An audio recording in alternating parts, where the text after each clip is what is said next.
Where alchemists were born. Below Cleveland Hills. A giant blue dragonfly. Across the Tees.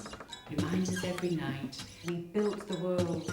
A new metropolis came from Ironopolis.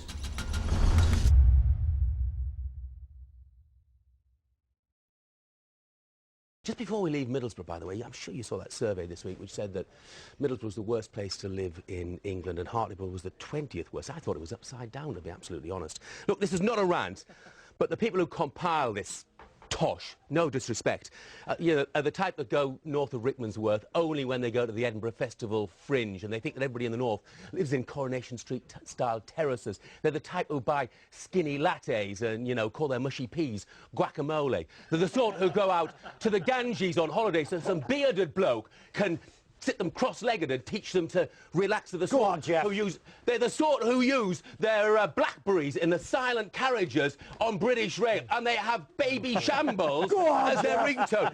They're the type who think that Little Britain was funnier than the Likely Lads. They've never been to Middlesbrough. They don't know about the Cleveland Hills. They don't know about They've never visited Captain Cook's monument. They've never been to the Institute of Modern Arts with all its Picassos. They've never been to the beaches. They don't know about the River Tees. They don't know about Yarm Village. They've never seen the historic Transporter Bridge, for goodness sake. They've never been to the Riverside Stadium. I bet they don't know that the Sydney Harbour Bridge was built by a Middlesbrough company, Dorman Long. They've never heard Chris Rea, and they've never tasted his family's wonderful, wonderful ice cream. OK, it's not quite as nice as Hartlepool, but I tell you...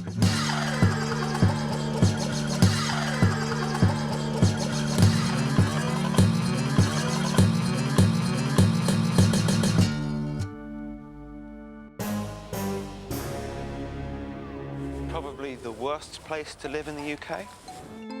So the results are in, and we're the only ones who now have the definitive list of the 10 best and worst places to live in the UK.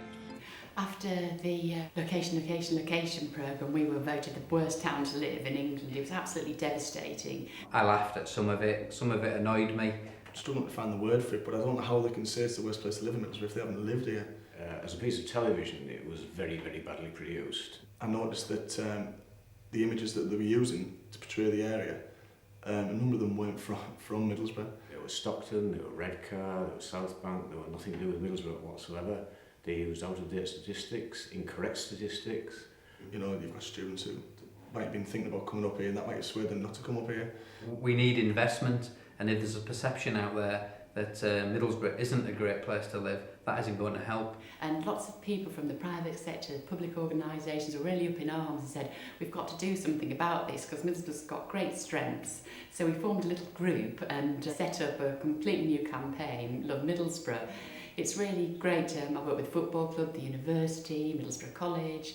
We've done a website, we do e-newsletters. We launched at the football club and we had all the cards in the north stand saying, Middlesbrough, we love it. So it just gives a little bit of pride back, really, because we get such a knocking all the time.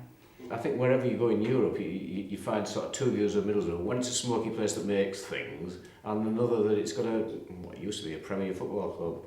Football is critical to the people of Middlesbrough. It's something that is a passion. It is very much the identity of the town.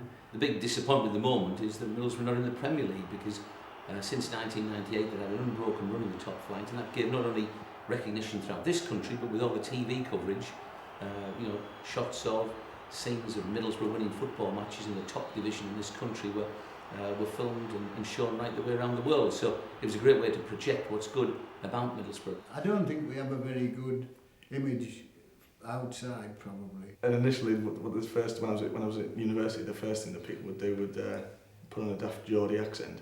Geordies, no. Smoggies, thank you. Only when you sit next to a Geordie do the people realise just how different our accents are from those from Newcastle. But even when people know, they're like, oh, Middlesbrough, I don't know how you could live there, and no wonder you live in Leeds now and all this, blah, blah, blah. But I don't care how many times they come and photograph it and say, look at this mucky old town.